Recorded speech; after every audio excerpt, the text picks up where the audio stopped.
Le immagini che escono dal profilo colore normale dei DJI Pocket 2 non è che mi fanno impazzire perché applicano alcune correzioni, tipo per rendere il cielo più blu, applicano quella correzione di caricare di più il blu, ma a tutta l'immagine non riescono a riconoscere il cielo, per esempio da un incarnato o da un monumento. Quindi ti trovi il colore del monumento comunque deviato verso l'azzurro. Se in più questo colore tende al colore dell'incarnato, che ovviamente per rendere più piacevole viene un po' pompato, ti trovi un colore deviato verso il blu e pompato, che non è il massimo.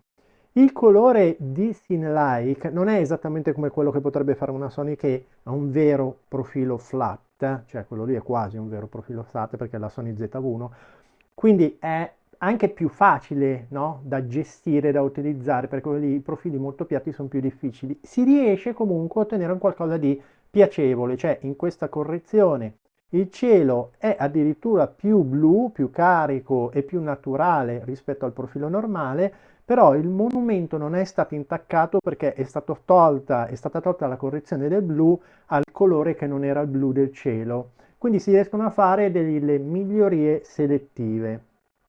E in questo modo i DJI Pocket 2, che sono 1 e 2 con cui sto registrando, hanno soppiantato tutte le mie camere perché io usavo mirrorless Sony fino a 2 o 3 anni fa e l'anno scorso gli iPhone. Questi, a meno di un paio di difetti veramente importanti, che spero verranno superati da DJI Pocket 3, che è in arrivo fra pochissimo, e ve lo faccio vedere nel prossimo video, vi faccio proprio vedere come sarà con la ricostruzione 3D, ma un'altra puntata. Queste sono delle ottime macchine da guerra per chi come me e come voi, immagino anche a voi piace fare video per YouTube, perché sono molto facili da usare. Se in più avete delle LUT già pronte, anche qua le LUT sono facilissime. Io all'inizio per un bel po' non le ho usate e mi sembrava un'altra cosa da imparare. In realtà sono di una banalità sconvolgente, tipo in Final Cut applichi l'effetto sulla timeline e poi vai a cercare sul disco la LUT che hai scaricato da internet.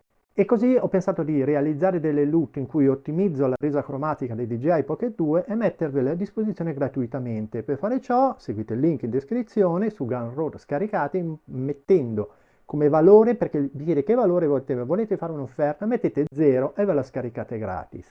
E in questo modo riuscite a ottenere un'immagine che a me piace molto di più perché appunto preserva sia la bellezza del cielo, ma soprattutto gli incarnati e tutte le altre tonalità. Ma adesso non vi voglio spiegare come sono state fatte queste LUT, perché un altro aspetto è il contrasto che qua viene applicato a tutta l'immagine e tende un po' a rubare dei dettagli. Quindi scegliete voi qua sotto, fra questi due video, se volete vedere la spiegazione della LUT o il confronto fra i profili colore con l'effetto applicato.